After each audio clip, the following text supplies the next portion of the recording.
Sí, hermanos, gracias a Dios estamos llegando a este salmo, Salmo 95, que solamente tiene 11 versículos, pero que tiene un mensaje hermoso como cada uno de los salmos.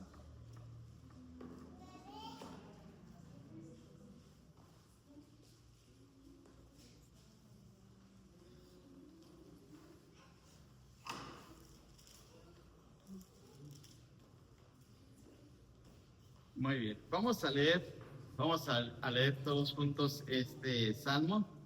Tiene solamente 11 versículos, ahí en sus lugares vamos a leer todos a una sola voz, como es una lectura poética, es una lectura rápida, y dice de la siguiente manera, todos juntos: venid, aclamemos alegremente a Jehová, cantemos con júbilo a la roca de nuestra salvación, lleguemos ante su presencia con alabanza, aclamémosle con cánticos, porque Jehová es Dios grande y Rey grande sobre todos los dioses, porque en su mano están las profundidades de la tierra y las alturas de los montes son suyas.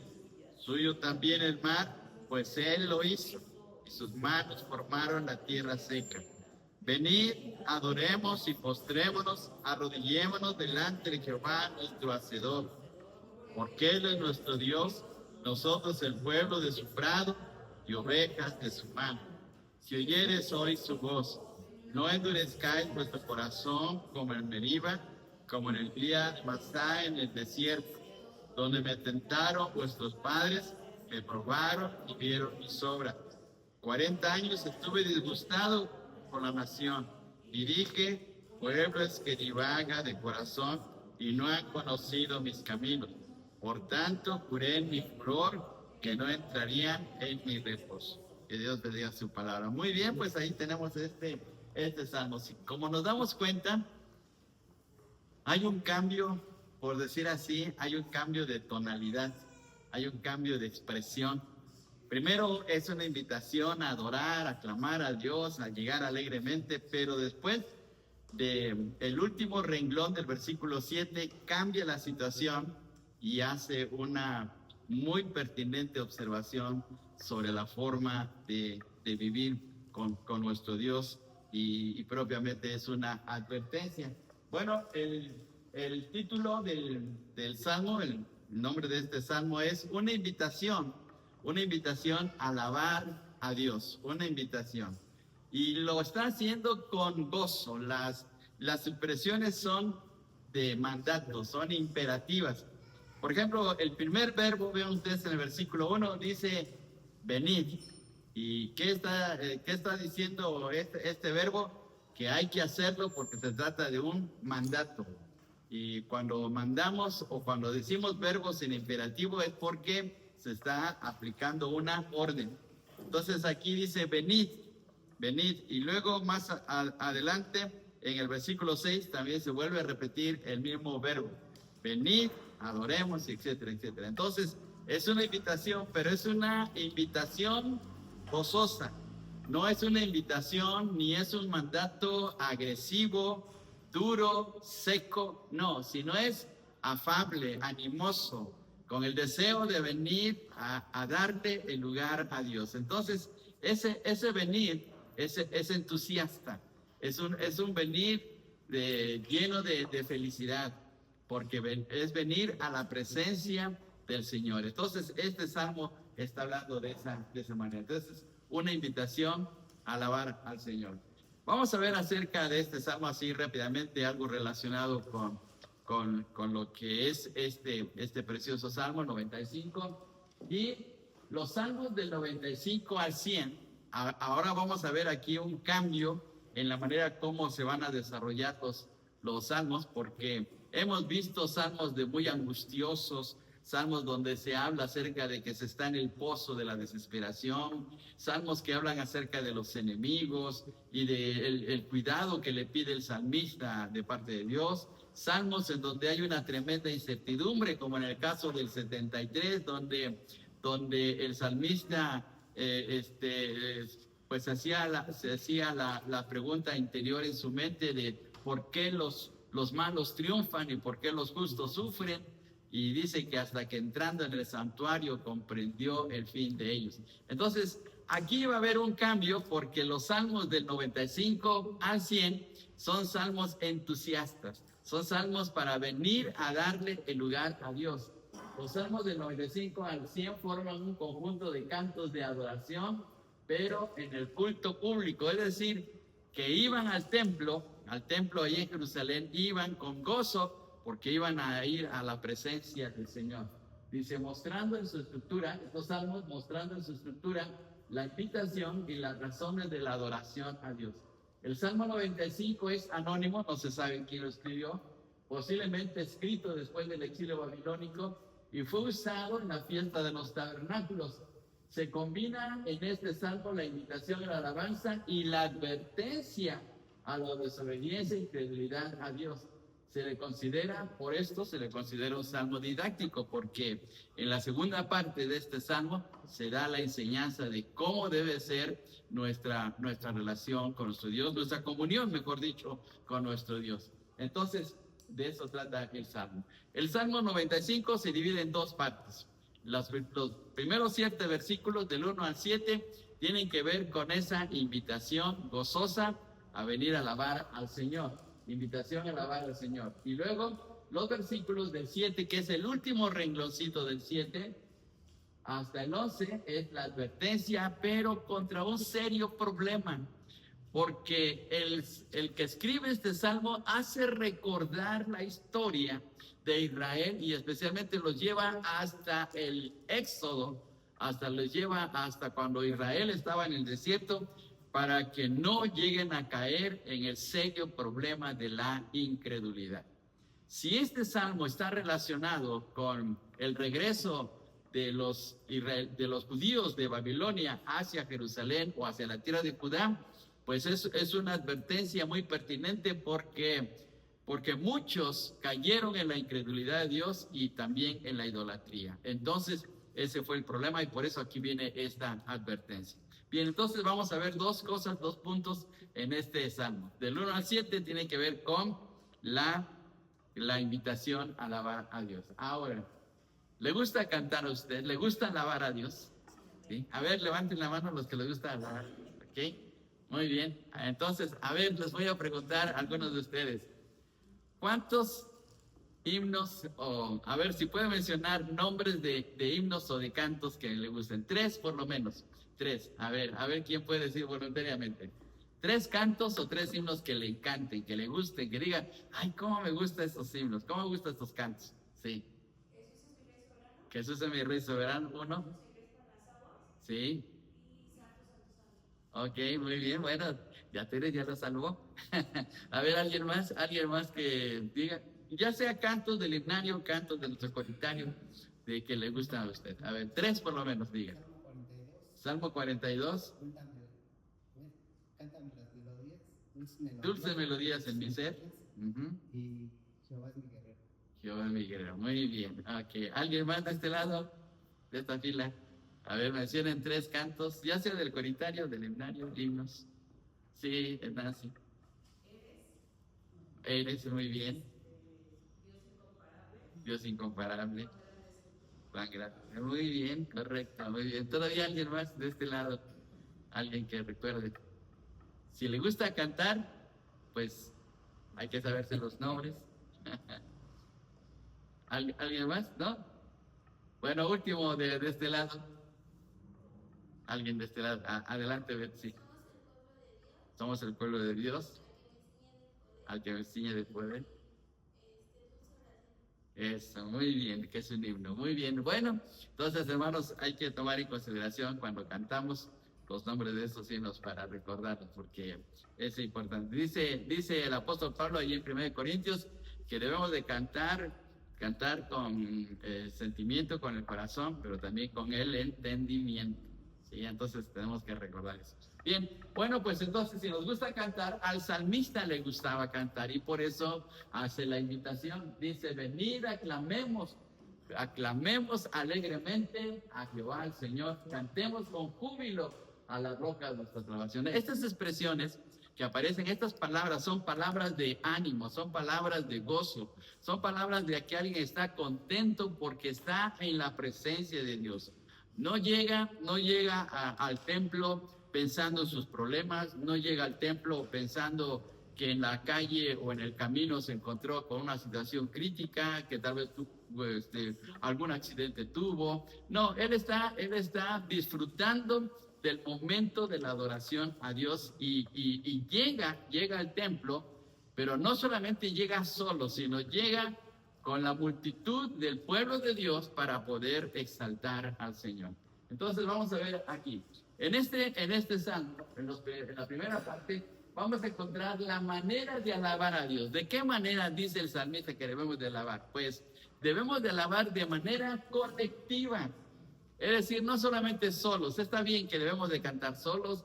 Es bonito cuando estamos cantando en nuestra casa, o también lo hacemos en el templo, o cuando hay alguna participación personal. Está bien, pero qué mejor es cantar juntos. Por ejemplo, hace un momento que estábamos cantando el himno, se escucha bonito que cantemos como el pueblo de Dios, que cantemos en conjunto. Entonces, veamos las expresiones. Es una forma colectiva porque dice aclamemos, cantemos, lleguemos, aclamémosle, adoremos, postrémonos, arrodillémonos. Todos los verbos están en plural, están en la segunda persona del plural, en la primera persona del plural, es decir, que juntos como pueblo de Dios, démosle lugar al Señor, ¿sí? Y hay momentos en que en los domingos, en la adoración al Señor, parece algo tan especial como que hay una inspiración interior que cantamos con tantas ganas, con tanto ánimo que se escucha muy bonito. Pues así pensaba el salmista, así decía que debemos de cantarle al Señor. Entonces debe ser una expresión de adoración colectiva entre el pueblo de Dios. Una cosa más es que debe ser con júbilo, no con la tristeza. Como que el salmista nos invita a decir, deja tus problemas afuera, deja tus problemas allá en la puerta.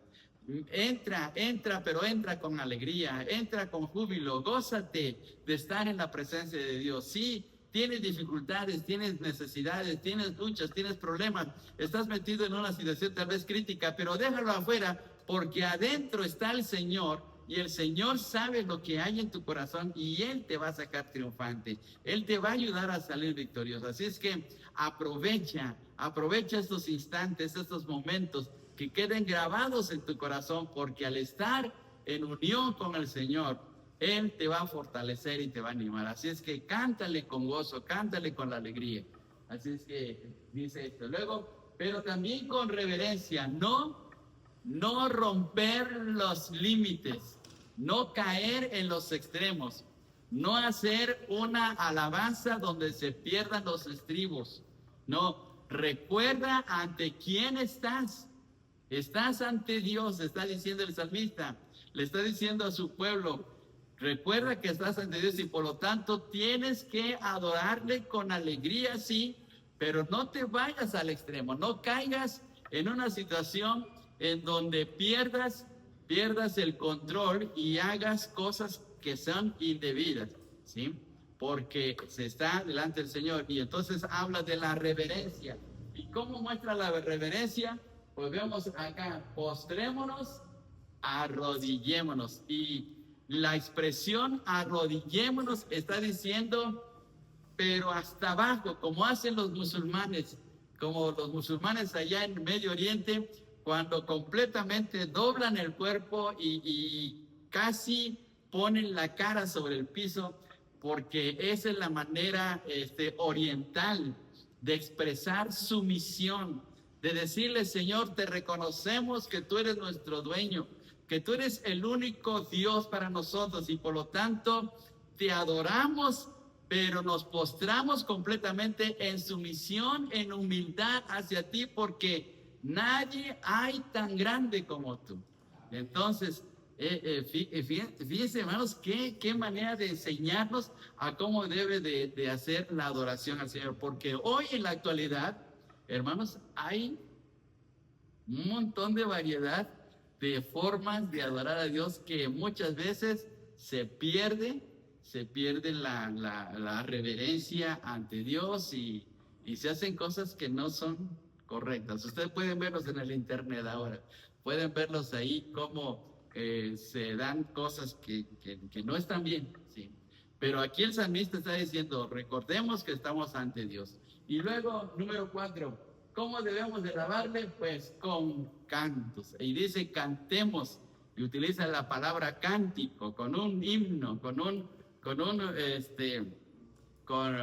canto que traiga la adoración, las expresiones de gratitud, de exaltación hacia Dios. Cántale al Señor, cántale, pero cántale mostrándole lo que sientes por Él y la grandeza de su nombre.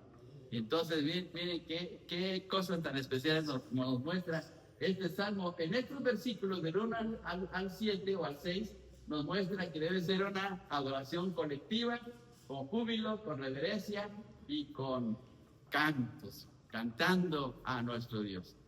Y ahora vemos esto, ¿sí? Ahora, ¿por qué se debe de alabar a Dios? Y aquí el salmista, en este Salmo 95, nos va a mostrar 7 razones. Fíjese bien qué cosa tan tremenda. 7 razones de por qué debemos de alabar a Dios. La primera gran razón es que Dios, dice en el versículo 1, Dios es la roca de nuestra salvación. Eso quiere decir, esta expresión de que Dios es la roca de nuestra salvación, quiere decir que nuestra salvación es firme, que no es una salvación tambaleante, que no es una salvación que llega y después se nos va. No, es una roca que está fundamentada, que está estable, que está firme y que no se nos va a ir, ¿sí? ¿Por qué? Porque nuestro Dios es así. Fíjese bien el versículo 1, por favor. Versículo 1 dice, venid, aclamemos alegremente a Jehová, cantemos con júbilo. ¿A quién? A la roca de nuestra salvación. Aquí a la sociedad bíblica, en la impresión que hicieron de este versículo, debieron colocar la palabra roca con mayúscula, porque se está refiriendo a Dios. Hay otros pasajes en el Antiguo Testamento donde la palabra roca, refiriéndose a Dios, está con mayúscula. Y entonces aquí debió ser de esa manera porque se está refiriendo a Dios que es el que nos da la salvación, pero no es una salvación superficial, no es una salvación tambaleante, no es una salvación débil. Es una salvación eterna, firme, segura para nosotros. Entonces, por eso es que tenemos que alabarle, porque nuestra salvación es grandiosa. El día que aterricemos en el cielo, hermanos, perdón por esta expresión, pero el día que aterricemos en el cielo, nos vamos a dar cuenta la grandiosidad de nuestra salvación, porque Dios en su gran misericordia nos ha dado esa oportunidad. La segunda gran razón es porque el Dios que tenemos no es cualquier Dios. No es como pensaban los griegos, no como pensaban los cananeos, no como pensaban los romanos, no como pensaban las culturas antiguas, sino el Dios de la Biblia, el Dios del pueblo de Israel, es Dios grande. Es un Dios inmensamente grande, ¿sí? La palabra hebrea grande está diciendo que es enorme, ¿sí? Que no tenemos ni siquiera idea de todo lo grandioso que es, ¿sí? Entonces, por eso es que tenemos que alabarle, porque nuestro Dios es tan maravilloso, tan grande, que está al cuidado de nuestras vidas. Número 3, porque Dios es el Rey, y aquí es un ataque frontal a toda la adoración de la tierra cananea contra los moabitas, contra los filisteos, contra los amonitas, contra los edomitas, contra los sirios y todos aquellos que estaban alrededor de Israel. Es un ataque frontal porque diciendo sus dioses no son absolutamente nada, sus dioses no significan nada, sus dioses no valen nada. El Dios de Israel es el Rey de los dioses, es el supremo Rey, es el que está por encima de todos y sus dioses no son nada propiamente, ¿sí? Más adelante en el libro de los Salmos, el Salmo 115 hace ver la vanidad y la inutilidad de la adoración a los dioses paganos. Vayamos al Salmo 115 para que nos demos cuenta acerca de las expresiones que se tienen en este Salmo sobre los dioses de ese tiempo. Vayamos al Salmo 115 y fíjense bien, hermanos, vamos a leer los versículos del 3 al versículo 8. Salmo 115 del 3 al 8. Y dice así, todos juntos: nuestro Dios está en los cielos, todo lo que quiso ha hecho. Los ídolos de ellos son plata y oro, obra de manos de hombres. Tienen boca, mas no hablan. Tienen ojos, mas no ven. Orejas tienen, mas no oyen. Tienen narices, mas no huelen. Manos tienen, mas no palpan. Tienen pies, mas no andan. No hablan con su garganta. Semejantes a ellos son los que los hacen, y cualquiera que confía en ellos. ¿Qué? Es una burla. Lo que está diciendo es una burla frontal hacia aquellos que estaban adorando ese tipo de dioses. Tu Dios no significa nada. ¿Sí? A ver, que camine. A ver, que me hablen. A ver, que haga algo. No hace nada. Y por eso aquí en el Salmo 95 está diciendo, Dios es el rey sobre todos esos dioses. Es decir, que Dios está por encima de ellos. Así es que nuestra confianza es una confianza firme, maravillosa y segura por el hecho de que estamos confiando en nuestro Dios, que es vivo y verdadero y supremo además. Número 4, que Dios controla el mundo. Veamos el versículo 4 del Salmo 95. Dice, porque en su mano están las profundidades de la tierra y las alturas de los montes son suyas. ¿Cuál es el monte más alto? ¿Cuál es el lugar más alto de la tierra, hermanos? El Everest, ¿verdad? El Everest. Pues está en la mano de Dios. Y donde está el océano más profundo, Él también lo tiene en sus manos. Él sabe perfectamente. Hace 15 días estaba escuchando las noticias, una noticia en el radio, acerca de los descubrimientos que se están haciendo en el espacio. Y decía el que estaba narrando la noticia, dice, se están descubriendo tantas cosas en el espacio, pero no se ha descubierto en totalidad los océanos. Hay tantas cosas tan misteriosas. Y Dios lo hizo, y Dios lo formó, Dios lo tiene en sus manos. Entonces, el salmista se está gozando por saber que Dios es el creador de todas las cosas. Dice que es el creador del mundo, y además Dios es el creador, controla el mundo y es el creador del mundo. 6, Dios es nuestro hacedor. Veamos versículo 6. Venid, adoremos y postrémonos, arrodillémonos delante de Jehová, nuestro hacedor. ¿Qué quiere decir con esto el salmista? Que no surgimos al azar, que no llegamos aquí por un acto fortuito en la naturaleza y que de momento aparecimos en el mundo. ¿Sí?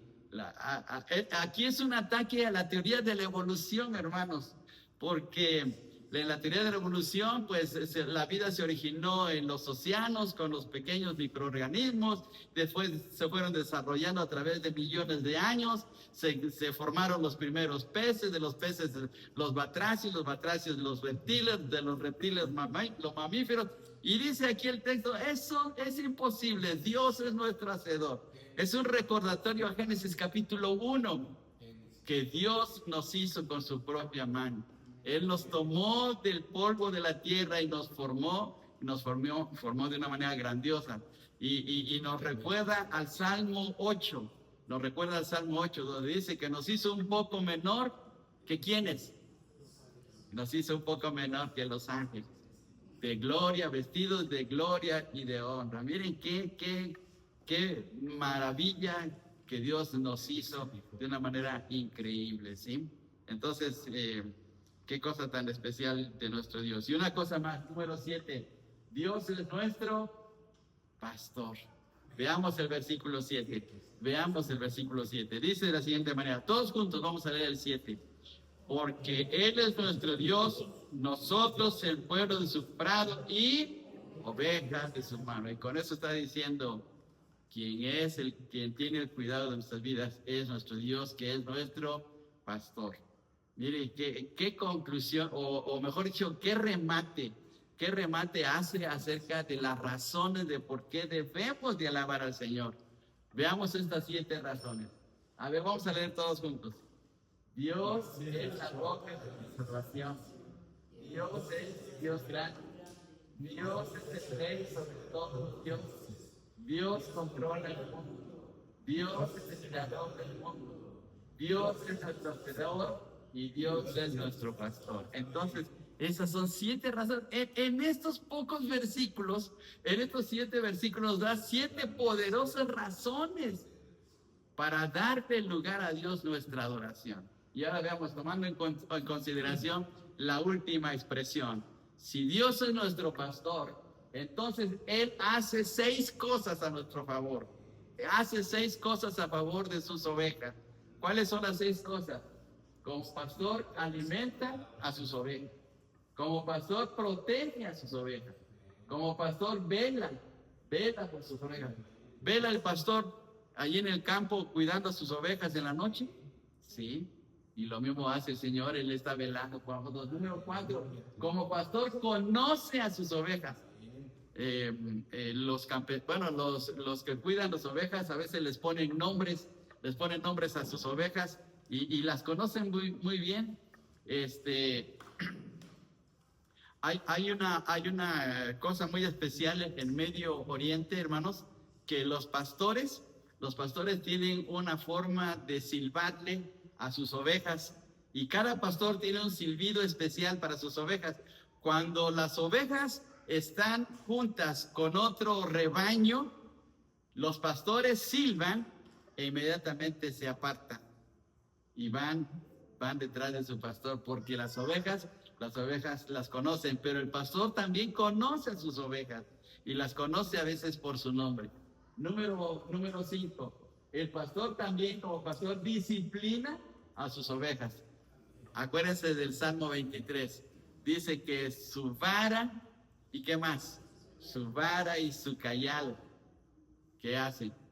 Nos infundirán aliento. Su vara y su cayado. ¿Por qué se utilizan estas 2 expresiones en el Salmo 23 para el pastor?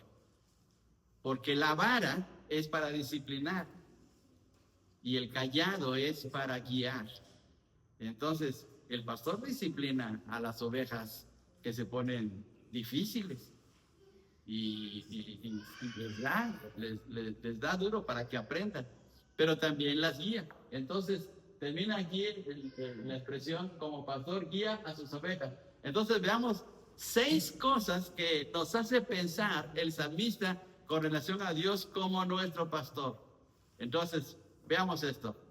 Leamos todos juntos. Como pastor, alimenta a sus ovejas. Como pastor, protege a sus ovejas. Como pastor, vela por sus ovejas. Como pastor, conoce sus ovejas. Como pastor, disciplina a sus ovejas.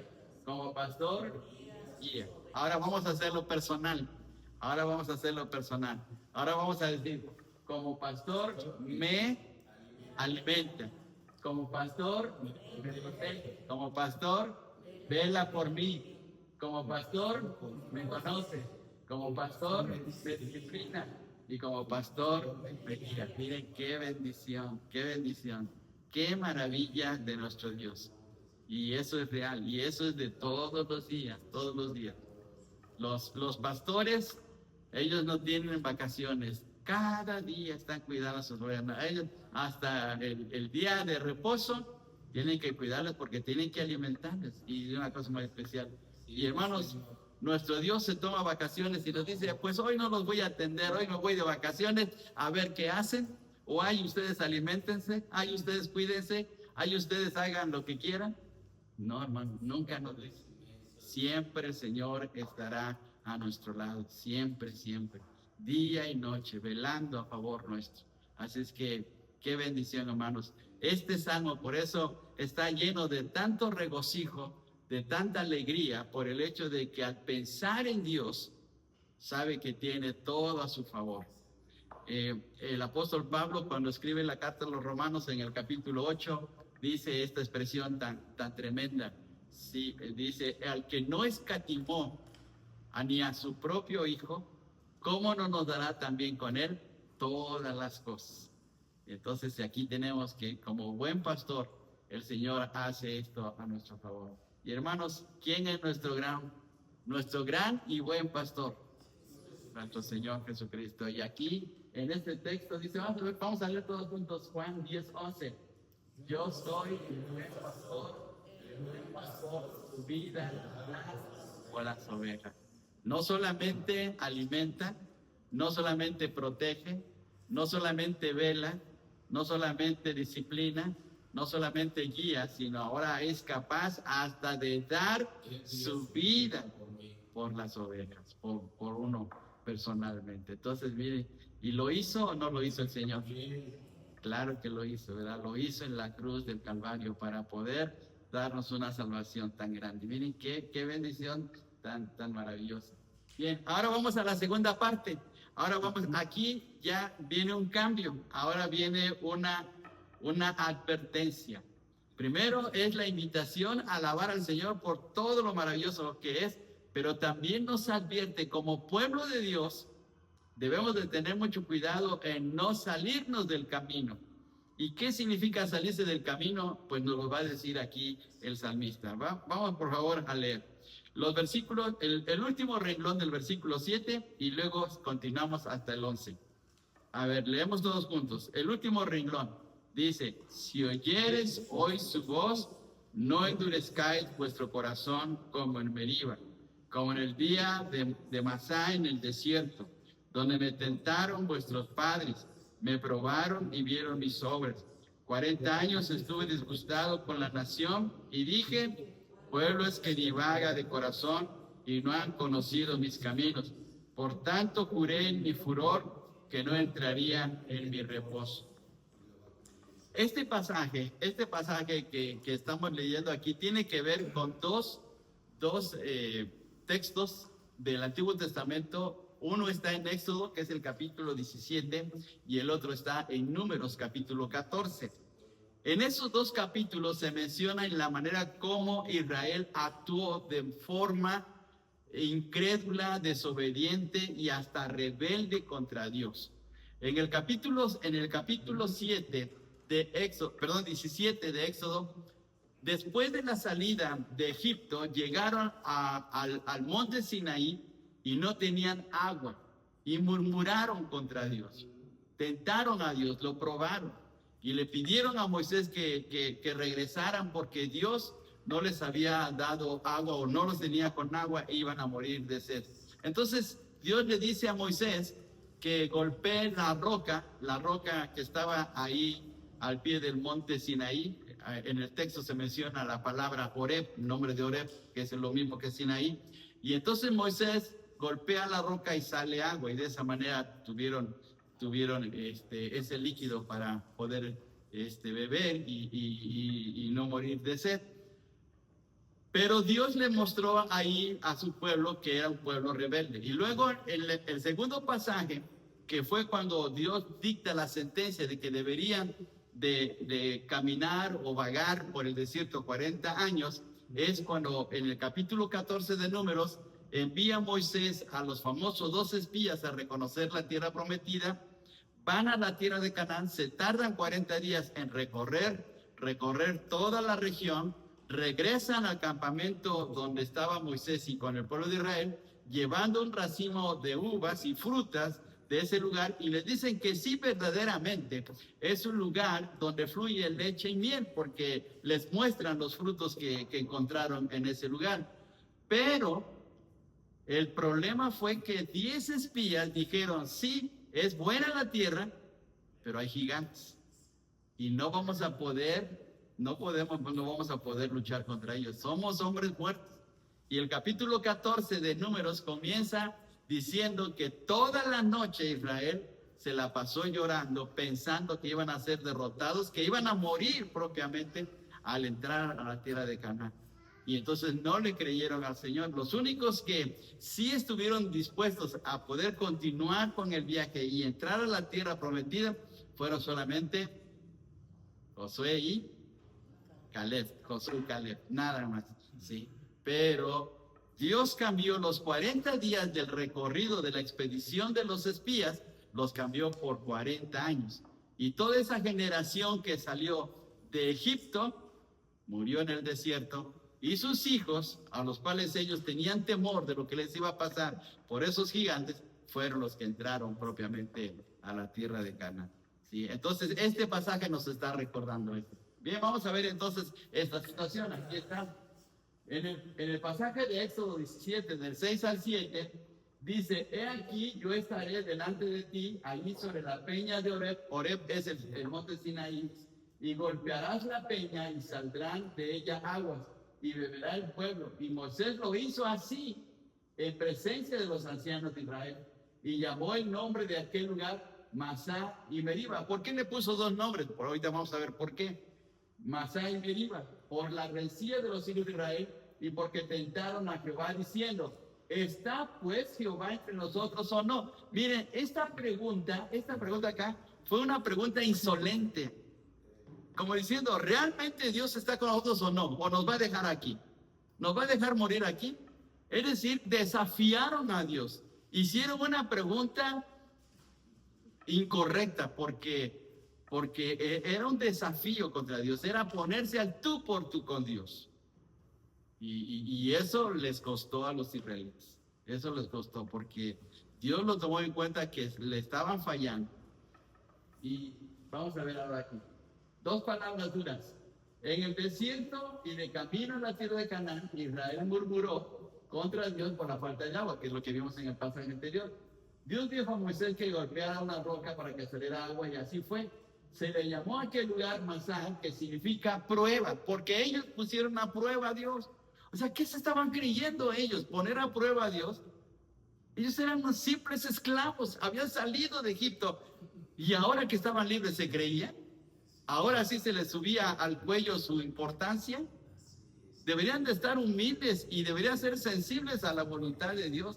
Entonces pusieron a prueba a Dios, y no solamente pusieron a prueba a Dios, también se le llamó Meriba, que significa rencilla. Es decir, pelearon con Dios, actuaron indolentemente contra Dios.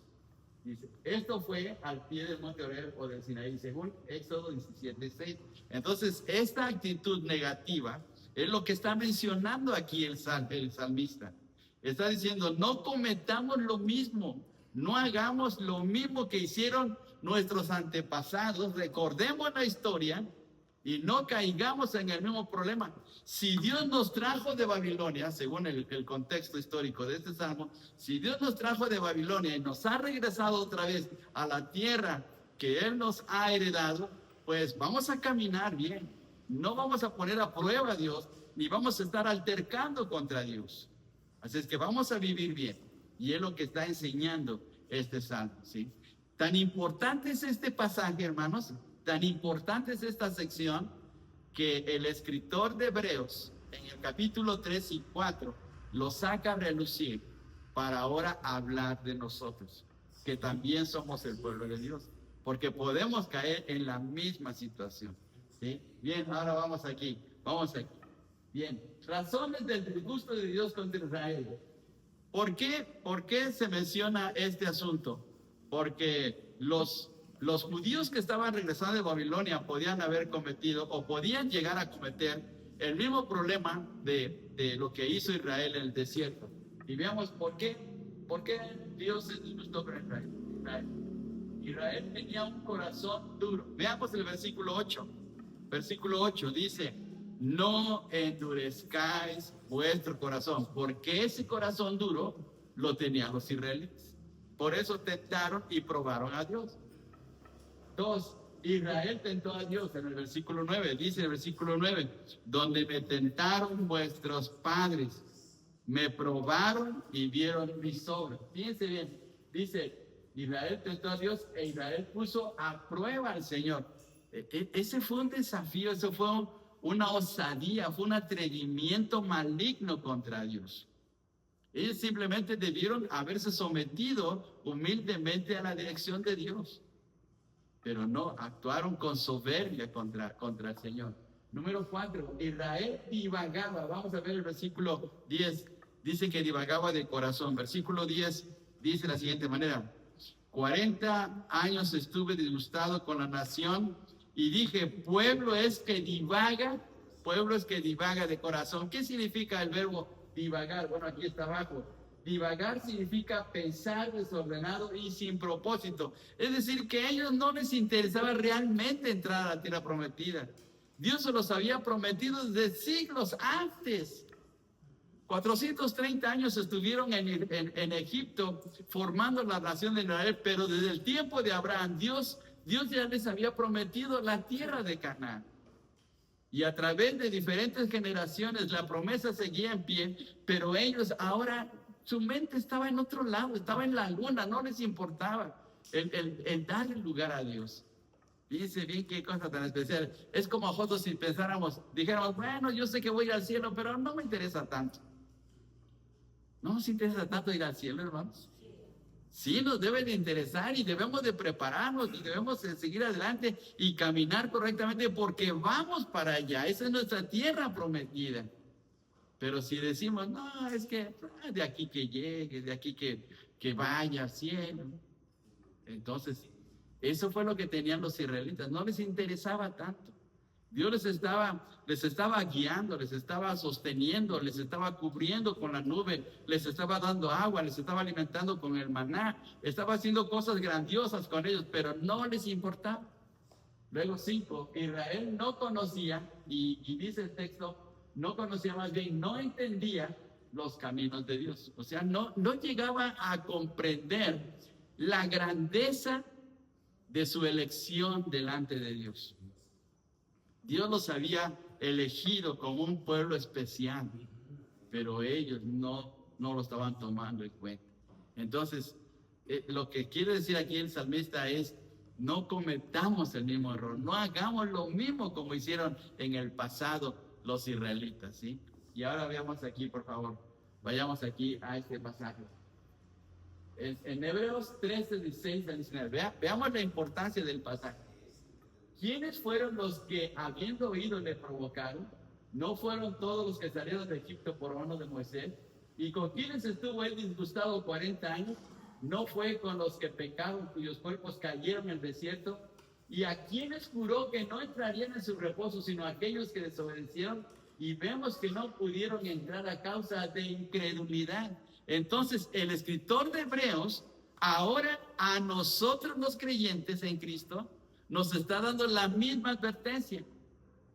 O sea, no caigamos en la desobediencia, no caigamos en la incredulidad, no le demos la espalda a Dios, ya que tenemos una salvación tan grande y que vamos ahora no a la tierra de Canaán, sino vamos rumbo al cielo, pues no le demos la espalda a Dios. Es lo que está diciendo aquí el escritor de Hebreos. Fíjense bien, entonces, qué importante es este salmo. Porque la enseñanza es tremenda. Bien, vamos a una cosa más todavía. La carta a los hebreos exhorta a los cristianos, ahora nosotros, a no caer en el mismo pecado de Israel, según Hebreos 13, del 7 al 11. Israel fue testigo de muchos milagros que Dios hizo a su favor. Sin embargo, dudaron del Señor y por esa causa los que salieron de Egipto murieron en el desierto. Miren qué tremendo. Entonces, ¿la incredulidad es mala? Sí, la incredulidad es mala. Porque la incredulidad es una ofensa a Dios. Es una ofensa a su omnipotencia, a su persona, a su misericordia, a su gracia. Es una ofensa. Porque al no creerle, como diciendo, Señor, es que yo sé que eres grande, pero no me puedes ayudar a este problema. Entonces, esa es una ofensa para Dios. Sí. Entonces, la incredulidad se convierte en un serio problema. Ahora, ¿quién fue el que introdujo la semilla de la incredulidad, hermanos, en el corazón del hombre? Fue el diablo. Cuando le dijo a Eva, con que Dios os ha dicho que no comáis de este fruto, con que Dios os ha dicho. Es decir, le metió la duda, le metió la incredulidad y de ahí estuvo el problema. Por eso es que la incredulidad es tan tremenda, ¿sí? Bien, vamos a continuar ahora aquí. Dice, la vida de fe, lo que nos está animando de una manera negativa, esta porción del Salmo, es ahora caminar en fe delante de Dios. Y veamos, como hijos de Dios tenemos estos pasajes que nos animan. Según el Corintios 5:7 dice, porque por fe andamos, no por vista. Y luego Jesús dijo, respondiendo Jesús les dijo, tener fe en Dios. Hebreos 11:6, pero sin fe es imposible agradar a Dios porque es necesario que el que se acerca a Dios crea que le hay y que es galardonador de los que le buscan. Entonces, ¿cómo debe ser nuestra vida de hijos de Dios? Una vida de fe, una vida de caminar en fe. ¿Y qué significa esto? De confiar en Dios día tras día, en cada una de las situaciones que tenemos, en los problemas, en las adversidades, las luchas, los ministerios, las diferentes cosas que tenemos que hacer. Tiene que ser todo en relación con la confianza en Dios, con la fe en Dios, ¿sí? Dependiendo simplemente de Él, ¿sí?